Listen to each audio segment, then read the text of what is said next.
on Friday, the company called OpenAI, the company that you know as ChatGPT, the board met in secret, didn't even tell all the board members.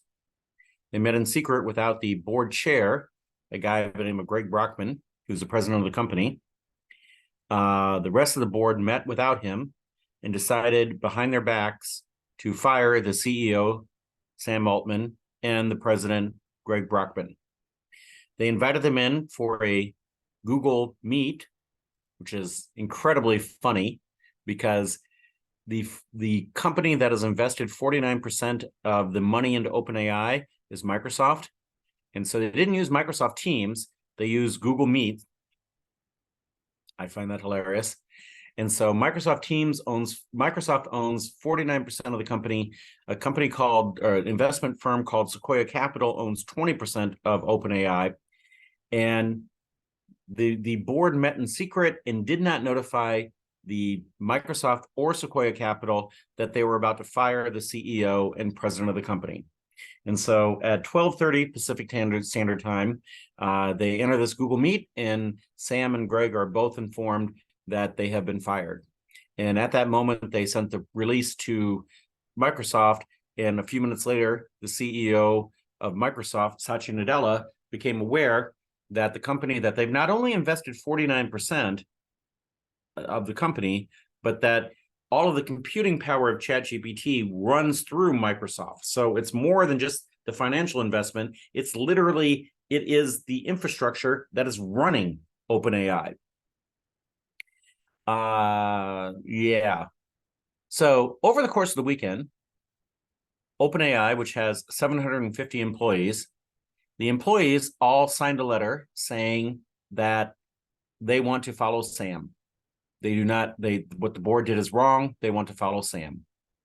And the guy who led the charge against Sam and Greg is their number one tech guy, a guy named Ilya with the last name I can't pronounce, doesn't matter. Anyhow, he did what's called a mea culpa. He apologized. And so he went to Twitter, X, whatever you want to call it.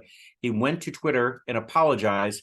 And then all of the employees who signed the letter saying, we want Sam back, hearted it. And so I got hearted hundreds of times. On Monday, Kara Swisher interviewed Satya Nadella, the CEO of Microsoft, and it's a fantastic interview. And she asked him, how do you feel about this? And Satya is like, I'm okay with whatever, because we own all the rights to OpenAI. So either Sam works for OpenAI or he comes to work for Microsoft. Either way, we get what we want. And so, as I said in class, it's heads, Microsoft wins because Sam comes to work for Microsoft, or it's tails, Microsoft wins because Sam will continue at OpenAI, but he will have a board that is pro Sam. And the one thing, the most interesting thing Satya said in the interview was, this will not happen again. When we own 49% of a company, I'm not going to learn through a press release that the CEO of the company for which we own 49% has just been fired. This will not happen again. So he's like, yeah. So over the course of the past couple of days, it was Sam going to Microsoft. So he got hired by Microsoft. So Monday morning, pretty much the entire OpenAI team reported to work at Microsoft now. And then the news earlier today is that he's actually moving back to OpenAI, and they're creating a whole new board on OpenAI. There will not be a repeat of what happened in the past couple of days. I'm putting this to both my strategic management and my innovation course, because in the history of corporate boards, this has never happened before, ever. Yeah, it's literally unprecedented. And then the other thing I wanted to point out was, this is a company that's just a few years old, and It has a mission, it has a vision. Everybody knows the mission and vision, and it is what it is. I also brought up to the classes that there is a company out there called Q Change, and you can Google this. It's just the letter Q and the word change behind it, one word. And it was founded by a guy who used to teach at UAU. My friend James Kelly founded the company while he was at UAU. And the initial concept he had was trying to get people to be in better shape so companies can help their employees get into better shape. It gives you nudges, take the stairs instead of taking the elevator, so forth.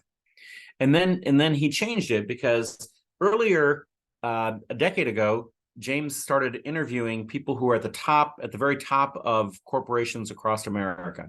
And so he wrote a book called The Crucible. It's a fantastic book.